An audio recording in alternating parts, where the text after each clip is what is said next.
So this is the very overdue update to my wireless director monitor build. In the last video I did the update to the receiver antenna, and in this video I'm going to show you the update to the transmitter antenna. Basically it's taken me so much longer than I meant to do. I thought I'd do it in about a month. It's taken me like 9 months. I've tried so many different ways to get the transmitter to work with an external antenna. Some ways kind of worked but didn't provide much of an advantage over the actual internal one.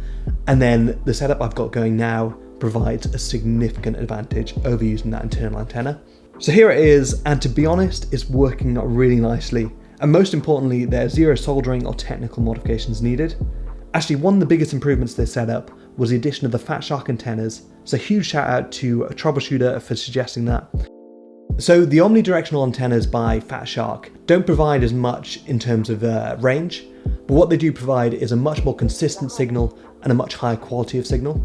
I've only really had the setup working for about a week now, and that's not a long time to test it, but something I have been doing is just running the setup on my desk. So next to me while I'm working on the computer, usually running it for like 3-4 hours at a time, just to make sure components aren't like overheating, and also to make sure that nothing is like degrading over time, so signal quality isn't degrading over time as components kind of heat up and stuff like that. So something I didn't do in the last video, which I really should have done, is show you guys this setup working kind of out in the field in a real world situation. So what I did was I really quickly just put a GoPro on the directions monitor. I went out, I took my car out to like a big field so I can kind of get the max distance out of this thing. I then put an antenna on the roof, and I have my laptop broadcasting a 720p signal from the boot. I walked backwards so there was no kind of, my body wasn't blocking the signal in any way, just so we could work out the max kind of clear line of sight signal that this setup's going to get. On the left side you have both the transmitter and receiver with aerial upgrade, and on the right is just the receiver with the aerial upgrade. As we get going, you can see that they're both performing pretty well. The right side does begin to have interference and loses signal completely at about 100 foot. At 120 foot, it looks like the left side also has a bit of signal interference, so I paused briefly and it does clear up. The signal quality stays the same until we hit 275 foot, where the signal is lost instantly.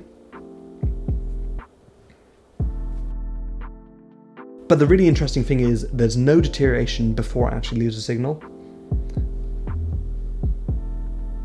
So I did this test multiple times, and I think the real world kind of working range is about 250 foot.